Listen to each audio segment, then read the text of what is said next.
1857 में लड़ाई हुई, जो भी अब उसको नाम देना है। उसके बाद क्या हुआ फिर? उसके बाद ब्रिटिश गवर्नमेंट ने डायरेक्ट कंट्रोल में ले लिया हिंदुस्तान को। फिर वाइस रॉय हुआ करता था, ठीक, वाइस रॉय। उसके पहले गवर्नर जनरल्स, तो vice Roy representative of the British crown in India. ऐसा नहीं है कि इससे पहले उनका कोई कंट्रोल नहीं था। इट्स ऑल, वो कान को सीधे पकड़ना और फिर पीछे से हाथ लेकर पकड़ना, one and the same thing. So they became responsible for governance of India. और अब कॉलोनियल स्टेट की फाउंडेशन फर्मली एस्टैब्लिश हो गई हिंदुस्तान में। एंड इस स्टेज को अब क्या बोले हम? ये again depends upon which school you are reading. So some would call it laissez faire free market state थी, which performed the role of night watchman with minimum interference in Indian affairs. अब ये minimum interference in Indian affairs, इसके reasons क्या है? Why are they arguing like that? Why does the British not want to interfere in India? When they did self-analysis of why did this happen 1857, one of the reasons was interference in Indian customs. Hindustan के तौर तरीकों में too much interference by the Britishers, that sentiment, उनके मजहबी अकीदों में, cultural अकीदों में interference, sati abolition, and then समंदर पार करनी पड़ती थी services, they would lose their caste, widow remarriage, education of women, all of these things they were seen as interference in their customs. So now they are and then wrong treatment of princes, local princes, Rani Lakshmi Bai, doctrine of lapse, कि अगर आपके पास औलाद नहीं है तो आपका kingdom आपसे छीना जाएगा, वो ब्रिटिश इंडिया का पार्ट बनेगा। तो रानी लक्ष्मी बाई ऐसे ही she lost her kingdom and adopted children they would not accept. तो ये तमाम मसले थे लोकल मसाइल में इंटरफेयर करना। लेकिन दूसरा तरीका भी है इस चीज़ को देखने का, वही वो एडम स्मिथ वाला, फ्री मार्केट वाला, कि फ्री मार्केट इकोनॉमिक्स इस वक्त बड़ा चल रहा था कि फ्री मार्केट करना है, तो we do not want to interfere in the market, let market forces determine themselves कि हिंदुस्तान के लिए अच्छा क्या है, क्या बुरा है। लेकिन इसमें प्रॉब्लम क्या है? Where is the flaw? अगर मेरे सामने दो लोग हैं, मैं उनको गवर्न कर रहा हूँ और मैं कह रहा हूँ कि ठीक है तुम दोनों अपना आपस में देख लो, जो भी करना है जैसे करना है, मैं कुछ नहीं कर रहा, I am not interfering. What is wrong in this? Apparently nothing. On the face of it, nothing. But consider this more information, one more information, कि इन्हीं दो में, ये दोनों मेरी औलादें ट्विन्स है, इनमें से एक को मैं बचपन से ही बहुत खाना देता था, बहुत टेस्टी खाना, हेल्दी खाना, fruits, milk, lactogen 1, 2, 3, everything, multivitamins, and this one is now fat and ready for the market, and the second one doesn't know any trick of the trade. इसको मैंने पढ़ाया, लिखाया, सब कुछ कराया, ये मार्शल आर्ट्स जानता है, दूसरे वाले को कुछ भी नहीं। And now I tell them, okay, now my work is done. See, you think I am unfair? Okay, I am unfair. I am moving away now. You do whatever you want to do, you do. I am not going to discriminate. मैं दोनों को same खाना दूंगा, मैं दोनों को same पढ़ाई कराऊंगा। लेकिन that same behavior, same treatment is actually unequal treatment. This is very interesting जो मैंने बात की, कि equal treatment is actually unequal treatment. Wow. Does it ring any bells? हम कहाँ जा रहे हैं, किसके बारे में बात कर रहे हैं? बहुत सारे लोग इक्वल ट्रीटमेंट की बात करते रहते हैं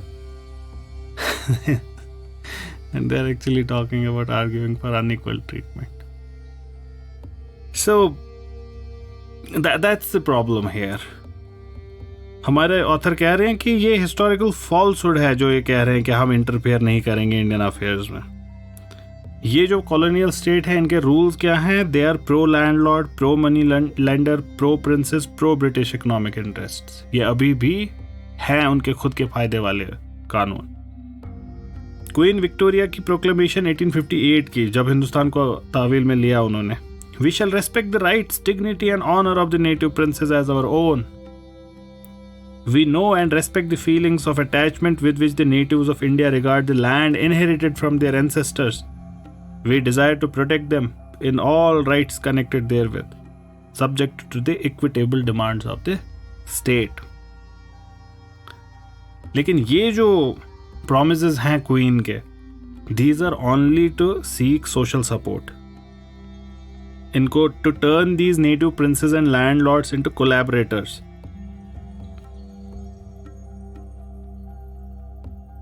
ये इंपॉर्टेंट है, इंटरेस्टिंग है. हमने बात की थी कि जो ब्रिटिशर्स की पॉलिसी थी, ईस्ट इंडिया की जो पॉलिसी हिंदुस्तान में थी, it might have been bad economics but it was good politics. कि ये जो ये लैंडलॉर्ड्स का एक क्लास बन रहा था, ये उनके एलाइज बन रहे थे हिंदुस्तान में.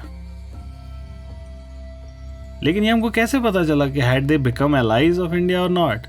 When the moment came. When did the moment come? 1857. Britishers. And after 1857 they realise it now अच्छे से कि हमारा कौन है. तो of course they would want to strengthen them. कोई लैंड आपका नहीं छीना जाएगा, बिल्कुल अच्छे के आपके साथ रिलेशन रखी जाएगी. So it was for their own purposes. The main goal of the colonial state established in 1857 was to protect and promote the interests of British industrial capitalists, जो उस वक्त के ब्रिटिश पार्लियामेंट में इंपॉर्टेंट जगहों पे position थे. और इन्होंने क्या किया? इन्होंने British colonial state of India उसको इंटीग्रेट कर दिया पूरी दुनिया के साथ, वर्ल्ड कैपिटलिस्ट इकॉनमी के साथ. And India was further subject to exploitation. हमारे ऑथर कह रहे हैं कि कॉलोनियल स्टेट का जो रोल है in the economic development of India, इसको नहीं अंडरस्टैंड किया जा सकता by simply emphasising the establishment of railways या जो बाकी मॉडर्नाइजिंग एक्टिविटी की हुकूमत ने. Spread of English language, spread of education, developmental work. उस डेवलपमेंटल वर्क को वैक्यूम में नहीं देखा जा सकता. These are peripheral facts. ये कॉस्मेटिक है, ये सुपरफिशियल है, ये सेंटर नहीं है, ये सब धुआं है, आसमां थोड़ी है. ये पेरिफेरल फैक्ट्स है, इससे इवैल्यूएशन नहीं होगी कॉलोनियल स्टेट की. The basic goal of colonial state was to promote British capital. खुद के इंटरेस्ट्स थे उसके उन तमाम चीज़ों में, उन सड़कों में, उन ब्रिजेस में, उन प्रोजेक्ट्स में. उसकी इन्वेस्टमेंट खुद के प्रॉफिट्स के लिए थी. ये प्रॉफिट्स बहुत तरीके के हो सकते हैं. ये इकोनॉमिक हो सकते हैं, ये पॉलिटिकल हो सकते हैं, ये जियो पॉलिटिकल हो सकते हैं, ये रिलीजियस हो सकते हैं, ये कल्चरल हो सकते हैं. These can be anything. जैसे कल्चरल एस्पेक्ट में the Britishers, what they were trying to do, one of the things they were trying to do was they wanted to create a group of Indians who would look like Indians but think like English. In tastes they would be English. They wanted to create such group. India under this colonial state was made a market for the raw materials for British industry. और फिर in turn British capital के investment की जगह बनाया हिंदुस्तान को इन्होंने. British capital की investment का मतलब things that would bring profits to British investors. तो फिर आप देखते हैं कि इस वक्त में plantation, mines, jute mills, banking, insurance, shipping, export, import, all of these things, railways, they were all under British. इन तमाम चीजों को में ब्रिटिश को फेवर करते थे और पेट्रनाइज करते थे. So if on one hand colonial जो bureaucracy थी, it extended facilities and concessions to Britishers in India, उनको बड़ी concessions मिलती थी, और दूसरे तरफ से ये locals के खिलाफ discriminate भी करती थी through these highly biased and discriminatory tariff and excise policies. बड़ा बुरा हाल था. प्रोफेसर सुमित सरकार कहते हैं कि ये फसाड था, ये लेजिस फेयर का, फ्री मार्केट का, ये एक फसाड था. ये सब धुआं है, कोई आसमान नहीं है. Government policies often actively promoted European enterprises. इसके लिए उनकी पॉलिसीज थी clearly. Railways under the guarantee system, vast tracts of Assam की जो टी प्लांटेशंस थी, नॉमिनल प्राइसेस पे उनको दी गई. और ये कहते हैं कि ये ऑब्वियस एग्जांपल्स है, फिर और डिटेल में जाया जा सकता है. लेकिन इंडियंस, उनके खिलाफ डिस्क्रिमिनेशन. रेलवे नेटवर्क जैसे फ्रेट रेट्स जो थी, चीज़ों को इधर से उधर ढोने के लिए जब आप यूज़ करते थे रेलवे का, उसके जो टैरिफ्स थे वो उन्हीं को देख लीजिए. हिंदुस्तानी ट्रेड करते हैं हिंदुस्तान के अंदर, लेकिन आपको देखना है कि they want people to trade with Britain, तो आप टैरिफ्स देखिए। जो रेलवे लाइंस जा रही हैं टुवर्ड्स पोर्ट्स, उनके टैरिफ्स कम है, and those which go to inland centres, उनके टैरिफ्स ज़्यादा हैं। ऑर्गेनाइज्ड मनी मार्केट, ये वाला भी अंडर वाइट कंट्रोल था। और फिर ये कहते हैं सुमित सरकार कि most significant of all perhaps was the fact कि 19th century Indian economic growth was largely geared to export needs, जो उनके इंपोर्ट नीड्स थे। ब्रिटिश कंट्रोल करता था bulk of external trade of the country through these exchange banks as well, उस पर भी उन्हीं का कंट्रोल था। कॉलोनियल स्टेट के मेन फीचर्स और इसकी इकोनॉमिक पॉलिसीज ये हमेशा ruthless exploitation of the state उसके लिए थे, for the mother state, for the sake of mother state. और मैकेनिज्म जो भी इसके अडॉप्ट किए वो हमेशा क्लियर थे। हिंदुस्तान स्ट्रक्चरली इंटीग्रेट किया गया पूरी दुनिया की इकॉनमी के साथ। हिंदुस्तान को एक एक्सपोर्ट ओरिएंटेड इकॉनमी बनाया गया। It was to supply raw material जो ब्रिटिश इंडस्ट्री को ज़रूरत थी, और जो ब्रिटिश थे हिंदुस्तान में, they worked under this protective umbrella of the colonial state. आपको पता है, you don't have to discriminate. There is something called, अगर आपने मोशन पढ़ा होगा पेंडुलम का, there is something called damping. आप एक साइड से उसके मोशन को डैम्पन करें तो वो खुद धीरे धीरे रेस्ट पे आ जाएगा। तो that's what they are doing with Indian economy. they are not actively stopping it, they are just ऐसे एक जगह खड़े हैं। सो वो पेंडुलम हिट करता है बार बार उसको, वो वहाँ से मोशन लूज करता है, इट लूजेज इट्स मोमेंटम।